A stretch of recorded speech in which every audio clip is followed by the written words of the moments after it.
Hello and welcome to section 14.5. In this section, we're going to introduce two new coordinate systems in three-dimensional space known as cylindrical coordinates and spherical coordinates.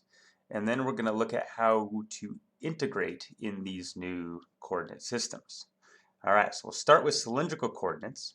And so suppose you have a point P in three-dimensional space, and now we could describe its location in terms of its rectangular x, y, and z coordinates. But we could also describe its location as follows. Describe the x and the y coordinates in polar form. So what I mean by that is, well, think about projecting your point P onto the xy plane and now just describe this location in the usual polar format. So in terms of this radial distance r and this directed angle theta. Then just let z play its usual role in describing the altitude of your location either above or below the xy plane.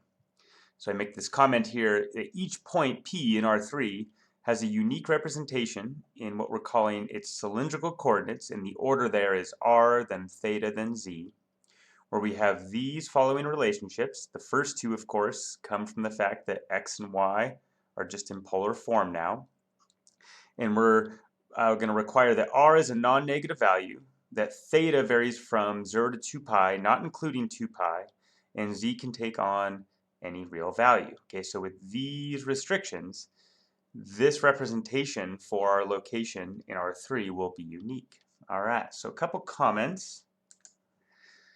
The first is just, again, to emphasize, all the cylindrical coordinate system is doing is treating the x and the y coordinates now in polar form, and then z is just going to play its usual role. Okay, and so from that, we get these relationships that r squared is x squared plus y squared. So in other words, that radial distance squared is just the sum of the squares of your x and y coordinates. And the tangent of this directed angle theta is just the ratio of your y coordinate to your x coordinate. All right, so now let's go ahead and look at a couple examples from the worksheet. So this is question 1 that says, describe each set of points given in cylindrical coordinates. And A is saying the set of all points r theta z, where r is equal to 2. So here I'm fixing r to equal 2, and theta and z can take on any values they want within these restrictions. Okay, so first, just in polar coordinates, what did r equals 2 look like? Well, that was a circle of radius 2 centered at the origin. Okay, and so now if you think about letting z vary, well, what I'm doing there is I'm going to take my base circle of radius 2 centered at the origin in the xy plane, and then I'm just going to take a bunch of copies of it as I run parallel to the z-axis, because this equation is independent of z.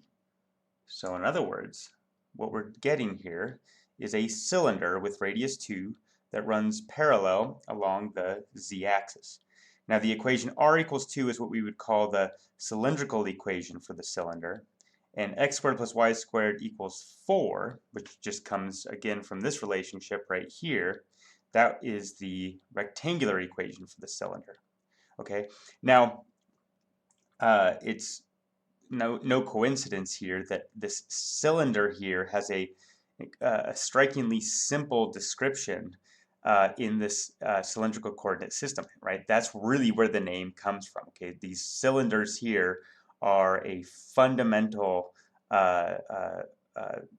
set of points here in this system. You just set r equal to various constants, you're just going to get a family of these concentric cylinders that run along the z-axis.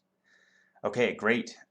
B is the set of all points r theta z, where z is equal to 2.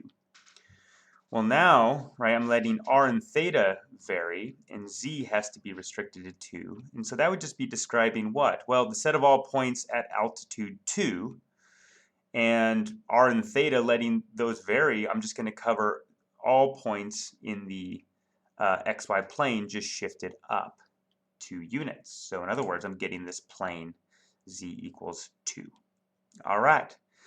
For part C, the set of all points r theta z, where theta is equal to 4. All right, well, in polar coordinates, theta equal to a constant was just describing a line through the origin. but now we are making this restriction that r is a non-negative value. So now we're just going to get this ray through the origin into quadrant 1 if theta is equal to pi over 4. So think about taking this ray now, and since z can take on any value at once, now we're going to just take a bunch of copies of that ray running parallel along the z-axis. So you put that all together, and we're going to get a half plane like this. Okay, so think about it as like a swinging door. You know, we're going to start, say, in the xz plane, and then we're just going to swing it out 45 degrees, and this half plane is the thing being described by the equation theta equals pi over 4. Cool. All right, and then the last one here, D, is the set of all points r theta z, where z is equal to a times r. Okay, so first comment here, r would be the square root of x squared plus y squared. So the equation z equals ar is equivalent to saying z is a times the square root of x squared plus y squared, and that's just the equation of a cone. Okay, so if a is a positive value, then z equals ar would just be describing this right circular cone opening up along the positive z-axis, as you see here.